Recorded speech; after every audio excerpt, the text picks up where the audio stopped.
प्यारे देशवासियों, आप सभी को सादर प्रणाम। नवजागरण के इस मंच पर आप सभी का हार्दिक स्वागत और अभिनंदन। साथियों, इस भारत धरा को बहुरत्ना वसुंधरा भी कहा गया है। इसका तात्पर्य केवल यही नहीं कि इस धरती के गर्भ में असंख्य मणिमाणिक्य, हीरे जवाहरात, स्वर्ण रजत की राशियां और अनेक रत्न छिपे हुए हैं, अपितु इस भारत धरा ने अपनी कोख से मानवीय संपदा के रूप में ऐसे अनेक दिव्य अनमोल रत्नों को जन्म दिया है, जिन्होंने अपने समुज्ज्वल चरित्र से, अपनी समुन्नत विचारधारा से और दिव्य उच्च चिंतन से अपने इस भारत धरा को विश्व गुरु के पद पर प्रतिष्ठापित किया। आज आवश्यकता है ऐसे ही दिव्य रत्नों से प्रेरणा लेने की और अपने जीवन को आलोकित करने की। हमारी युवा पीढ़ी, खास करके हमारे विद्यार्थी वर्ग, जो ऐसे दिव्य रत्नों से प्रेरणा लें और अपने अंदर सामाजिक और नैतिक मूल्यों का विकास करें और एक सुंदर सामाजिक संरचना करें, जिससे हमारा देश फिर से विश्व गुरु के पद पर प्रतिष्ठापित हो। हमारे भारतीय संस्कृति का इतिहास ऐसे दिव्य अनमोल रत्नों से भरा पड़ा है। बस ज़रूरत है उन्हें निकालने की, बाहर लाने की और उनसे कुछ प्रेरणा लेने की। आज हम ऐसा ही एक दिव्य रत्न लेकर आए हैं कौत्स के रूप में, जो शिष्य परंपरा का एक महनीय आदर्श है। कौत्स का चरित्र यद्यपि विभिन्न ग्रंथों में विविध रूपों में रूपायित किया गया है, परंतु यहाँ पर कौत्स के चरित्र को जो हम आपके समक्ष प्रस्तुत करने जा रहे हैं, उसको महाकवि कालिदास के रघुवंश महाकाव्य के आधार पर प्रस्तुत करेंगे। महाराज रघु, जो महाराज दिलीप के पुत्र हैं, इक्ष्वाकु वंशीय नरेश हैं, उनका शासन है और उन्हीं के शासनकाल में वर्तंत ऋषि का आश्रम है, जिनके आश्रम में रहकर कौत्स विद्याध्ययन करता है। जब उसकी सारी विद्याएं पूर्ण हो जाती हैं और वह पूर्ण स्नातक बन जाता है, तो गुरु उसे बुलाते हैं और कहते हैं, पुत्र कौत्स, अब तुम्हारी सारी विद्याएं पूर्ण हो चुकी हैं, तुम पूर्ण स्नातक बन गए हो, अब तुम अपने घर की ओर प्रस्थान कर सकते हो और जा करके समाज की सेवा करो, देश की सेवा करो, क्योंकि यही एक अच्छे शिष्य का कर्तव्य होता है, जो अपने अंदर दिव्य गुणों को जागृत करे, अपने अंदर नैतिक मूल्यों की प्रतिष्ठापना करे और फिर देश की सेवा करे, समाज की सेवा करे। तो तुम जाओ और समाज और देश की सेवा करो। कौत्स कहता है, हे गुरुवर, मैं आपको गुरुदक्षिणा देना चाहता हूं, क्योंकि उस समय गुरुकुल में गुरुदक्षिणा देने की प्रथा थी। जब गुरु स्नातक होकर अपने घर की ओर निकलता था तो गुरुदक्षिणा देकर निकलता था। ऐसा माना जाता था कि अगर गुरुदक्षिणा नहीं दी तो शायद विद्याएं सफल नहीं होंगी। जब कौत्स गुरुदक्षिणा के लिए कहता है तो ऋषि वर्तंतु कहते हैं कि हे कौत्स, तुम्हें गुरुदक्षिणा के बंधन से मैं मुक्त करता हूं। तुम गरीब विद्यार्थी हो, हमारे पास पुत्र की भांति रह करके विद्याध्ययन तुमने किया है, इस गुरुकुल की सेवा की है, मेरी सेवा की है, मैं उस सेवा को ही गुरुदक्षिणा मान लेता हूं और तुम्हें गुरुदक्षिणा से मुक्त करता हूं, तुम जा सकते हो। लेकिन कौत्स हठ करने लगता है। शायद उसके मन में भ्रम था कि अगर हम गुरुदक्षिणा नहीं देंगे तो हमारी विद्याएं सफल नहीं होंगी। वो हठ करने लगा, उसको गुरुवचनों पर विश्वास नहीं आया। आप जानते हैं कि जो महापुरुष होते हैं, उनका चित्त वज्रादपि कठोराणि मृदूनि कुसुमादपि लोकोत्तराणाम चेतांसी कौन विज्ञातुमर्हसि। ऐसे लोकोत्तर महापुरुषों के चित्त को कौन जान सकता है, जो फूल से भी कोमल होते हैं लेकिन समय आने पर वज्र से भी कठोर हो जाते हैं। तो कौत्स जब हठ करने लगा तो ऋषि वर्तंतु का हृदय भी था, वो वज्र से कठोर हो गया और वो कह उठे कि हे कौत्स, तुमने कितने वर्षों तक हमारे पास विद्याध्ययन किया है? कौत्स ने कहा, गुरुवर, मैंने 14 वर्षों तक आपके पास विद्याध्ययन किया है। तो गुरु ने कहा, जाओ और हर वर्ष के लिए 1 करोड़ स्वर्ण मुद्रा लेकर आओ, अर्थात 14 करोड़ स्वर्ण मुद्राएं लाकर मुझे गुरुदक्षिणा में समर्पित करो। कौत्स ये सुनकर हतप्रभ रह गया। उसके चेहरे की कांति मलिन पड़ गई, क्योंकि इतनी बड़ी धनराशि उसके घर तो संभव नहीं थी और उसे कहीं नजर नहीं आ रही थी उसकी प्राप्ति। वो घर की ओर जब प्रस्थान किया, मार्ग में चला जा रहा था, यही चिंतन करते हुए कि मैं कैसे गुरुदक्षिणा गुरु के चरणों में समर्पित करूंगा। तभी उसके मन में ध्यान आया कि मुझे महाराज रघु के पास जाना चाहिए। महाराज रघु इक्ष्वाकुवंशी महान प्रतापी राजा हैं, उनके यहाँ ही मुझे इतनी बड़ी धनराशि मिल सकती है, अन्यथा अलभ्य है मेरे लिए। ऐसा चिंतन करते हुए वो महाराज रघु के दरबार की ओर चल पड़ा। जब वो वहां पहुंचा, द्वारपाल ने महाराज को सूचना दी, महाराज एक ऋषि आपके पास आया हुआ है, आपके दर्शन चाहता है। महाराज रघु ने कहा, आदरपूर्वक उसे दरबार में लाओ। जब कौत्स महाराज रघु के पास पहुंचा, उन्होंने आदर सहित प्रणाम किया, उसे आसन दिया, बैठाया। उस समय महाराज रघु की स्थिति क्या थी, महाकवि कालिदास ने बड़े सुंदर ढंग से वर्णन किया है। वो कहते हैं कि तमध्वरे विश्वजितीक्षितीशम और निःशेष विश्राणित कोश जातम उपात्त विद्यो गुरुदक्षिणार्थी कौत्सः प्रपेदे वरतन्तु शिष्यः कौत्सः प्रपेदे वरतन्तु शिष्यः। जिस समय कौत्स महाराज रघु के पास पहुंचा, उस समय महाराज रघु की स्थिति क्या थी? उन्होंने अभी हाल ही में एक विश्वजिति नामक यज्ञ किया था, इसलिए उस यज्ञ में उन्होंने अपना संपूर्ण राजकोष दान में दे दिया था,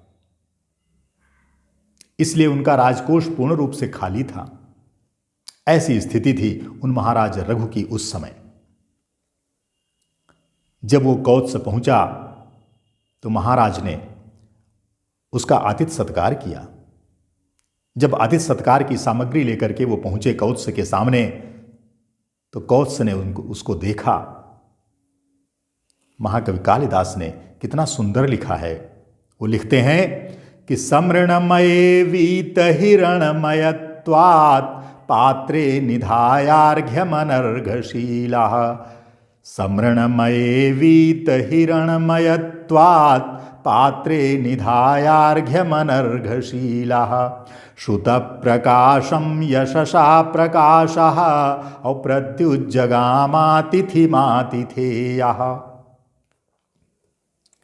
कौत्स ने देखा कि महाराज मिट्टी के पात्रों में उस सत्कार की सामग्री लेकर के आए हैं, क्योंकि उनके पास संभवतः स्वर्ण के पात्रों का अभाव हो गया था, क्योंकि उन्होंने सब कुछ अपना दान में दे दिया था उस विश्वजिति नामक यज्ञ में। और श्रुत प्रकाशम यशसा प्रकाशः, जो शास्त्र ज्ञान से प्रकाशित था, शास्त्र ज्ञान से आलोकित था, ऐसे उस कौत्स के अति सत्कार के लिए वो पहुंचे। तो तमर्चयित्वा विधिवद विधिज्ञस् तपोधनम मानधनाग्रयायी विशांपतिर्विष्टर भाजमारात कृतांजलि कृत्य विदित्युवाच। महाराज रघु ने उन मिट्टी के पात्रों में रखी हुई सामग्री से कौत्स का अतिथि सत्कार किया, स्वागत सत्कार किया, और उसके बाद हाथ जोड़ करके विनम्रतापूर्वक बोले। क्या बोले? महाकवि कालिदास लिखते हैं कि अप्यग्रणी मंत्र कृतामृषीणाम और कुशाग्र बुद्धे कुशले गुरुस्ते और यतस्त्वया ज्ञानमशेषवाप्तम और लोकेन चैतन्यमिवोष्णरश्मे। अप्यग्रणी मंत्र कृतामृषीणाम और कुशाग्र बुद्धे कुशली गुरुस्ते। हे कुशाग्र बुद्धि कौत्स, जिनसे तुमने ज्ञान प्राप्त किया है, सारी विद्याएं प्राप्त की हैं, ऐसे तुम्हारे गुरुवर ऋषिवर्तन तो क्या कुशल से हैं? अप्यग्रणी मंत्र कृताम ऋषीणाम कुशाग्र बुद्धे कुशली गुरुस्ते, क्या तुम्हारे गुरु कुशल से हैं? यतस्त्वया ज्ञानमशेषवाप्तम, जिनसे तुमने ज्ञान उसी प्रकार से प्राप्त किया है जैसे ये संसार सूर्य से चेतनता प्राप्त करता है। सूर्य के बिना ये सारा जगत जड़ बन जाएगा। सूर्य का प्रकाश, सूर्य की ऊर्जा, उसका ताप प्राप्त करके ही ये चैतन्यता को प्राप्त करता है। उसी प्रकार से तुमने उनसे ज्ञान प्राप्त किया है।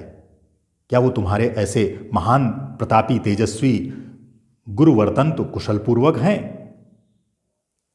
तो कौत्स कहता है कि सर्वत्र नो वार्तमवेहि राजन और नाथे प्रजानाम अशुभम कुतस्त्वयि सूर्ये तपत्याय वरणाय दृष्टे और कल्पेत लोकस्य कथम तमिस्रा।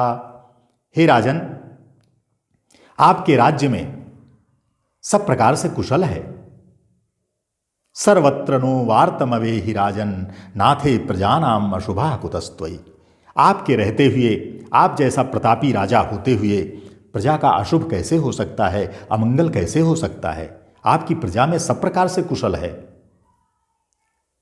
सूर्ये तपत्याय वरणाय दृष्टे और कल्पेत लोकस्य कथम तमिस्रा।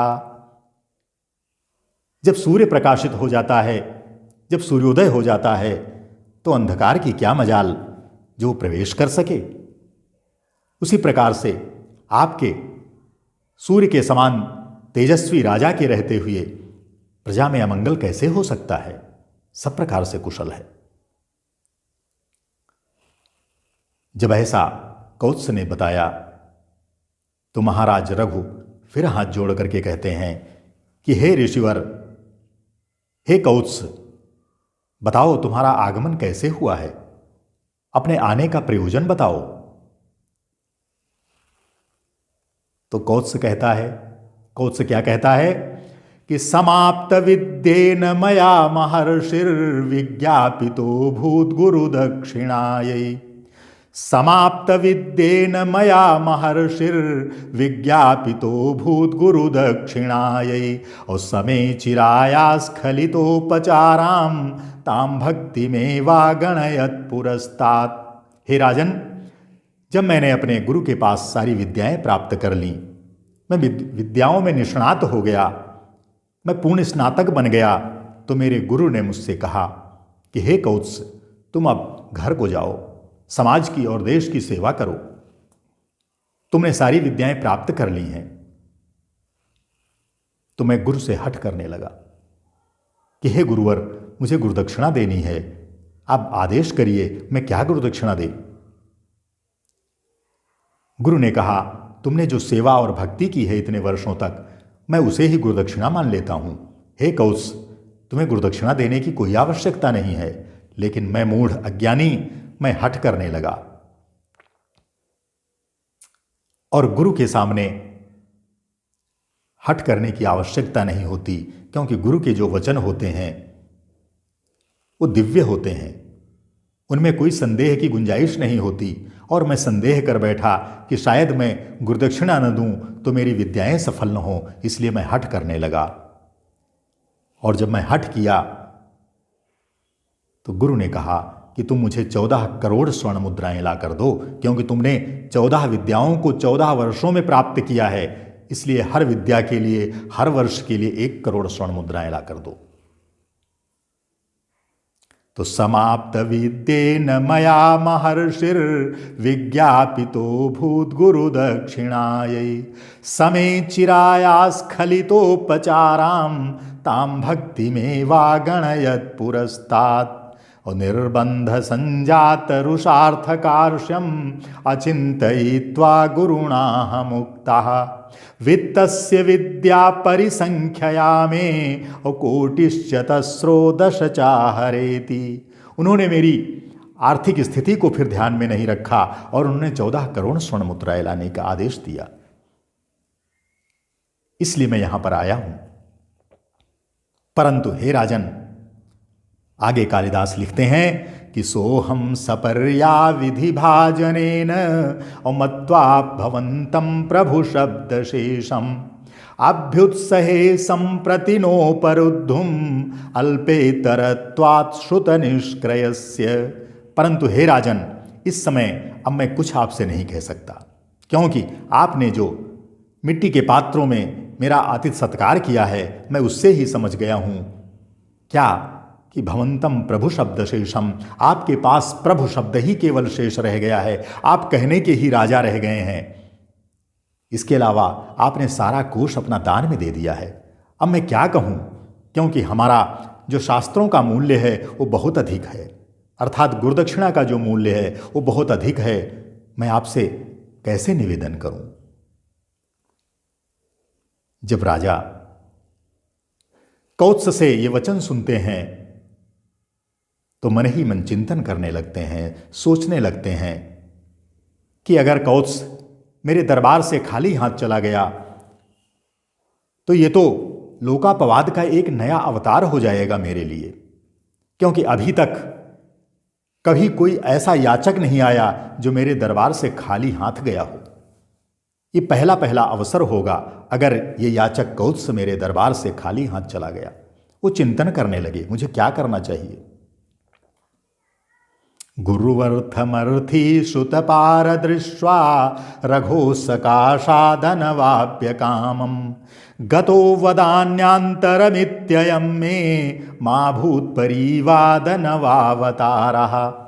और ये गुरुदक्षिणा चाहने वाला, अपने गुरु के लिए 14 करोड़ स्वर्ण मुद्राएं चाहने वाला कौत्स अगर मेरे पास से खाली हाथ चला गया तो इसे तो गुरुदक्षिणा देनी ही देनी है। ये किसी दूसरे याचक के पास जाएगा, ये किसी दूसरे राजा के पास जाएगा, और अगर ये वहाँ चला गया तो ये तो बहुत लोकापवाद होगा, मेरी बदनामी हो जाएगी।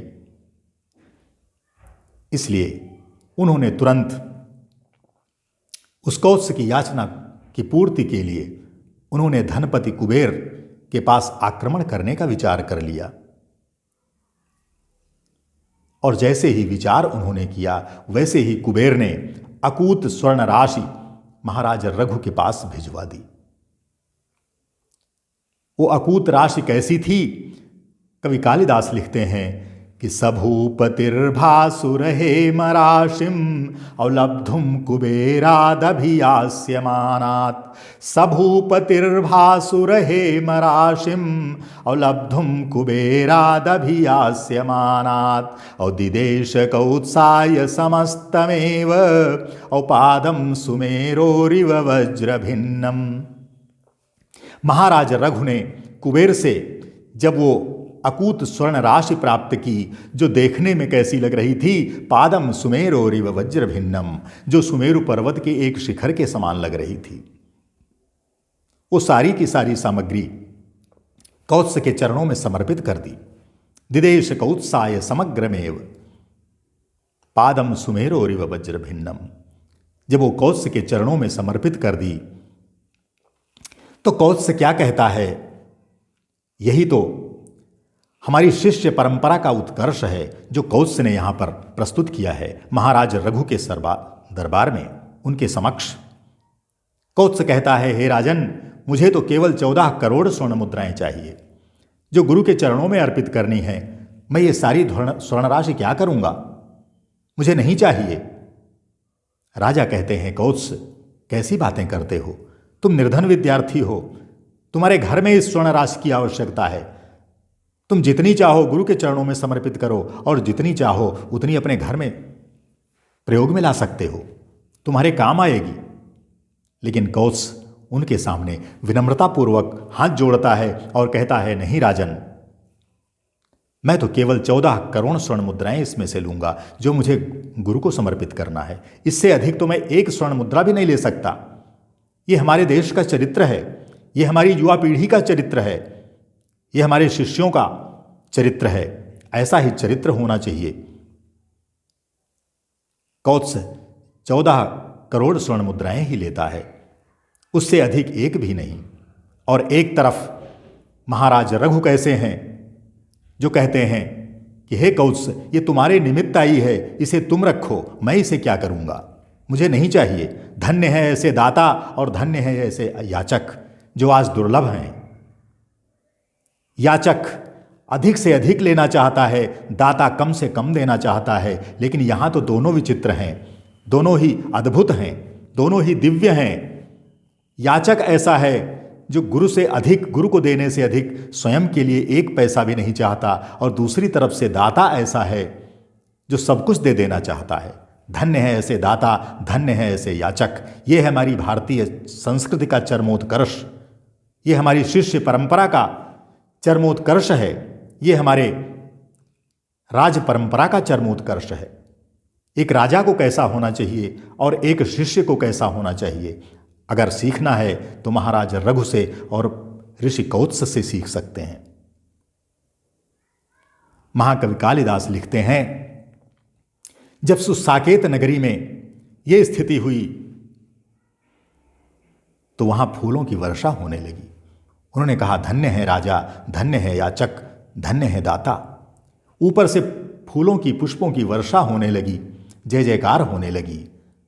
महाकवि कालिदास लिखते हैं कि जनस्य साकेत निवासिनस्तौ द्वावप्यभूतौ अभिनंद्य सत्वौ गुरुप्रदेयाधिक निष्पृहार्थी और नृपोर्थी कामादधिक प्रदश्च।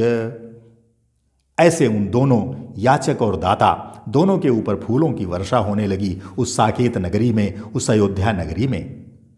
जब ये होने लगा तो दोनों धन्य हो गए।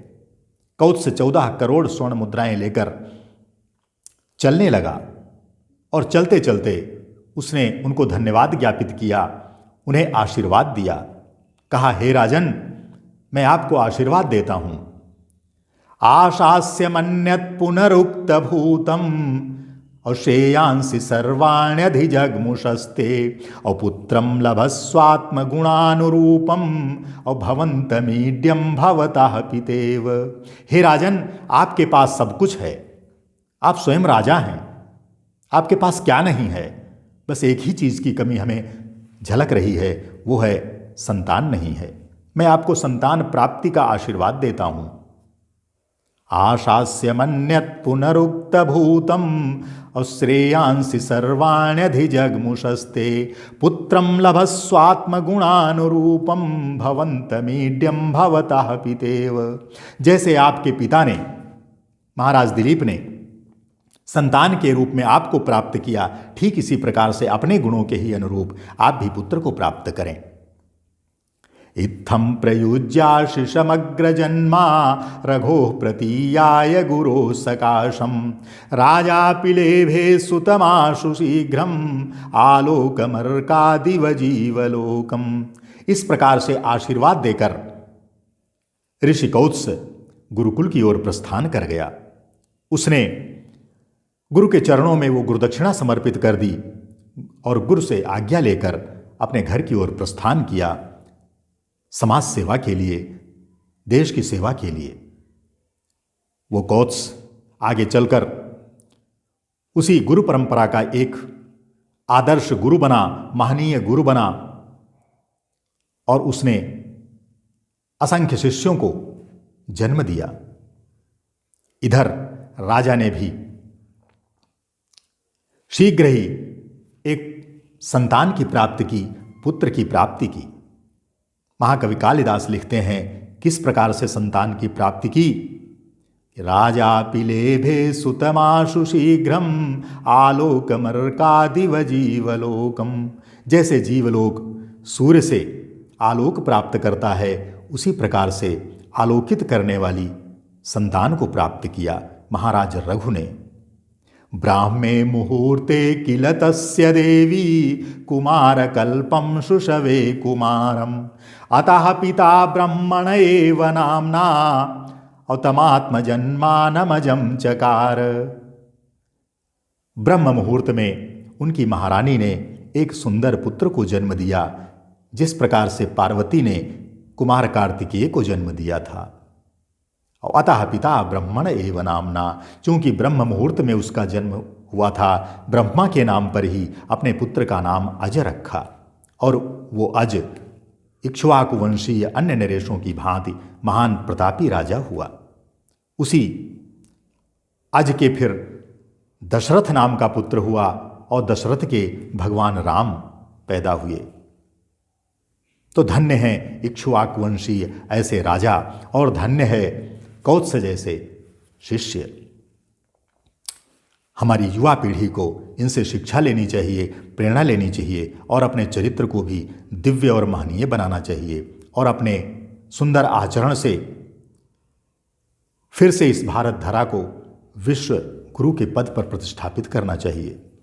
धन्यवाद। जयतु भारतम, जयतु संस्कृति।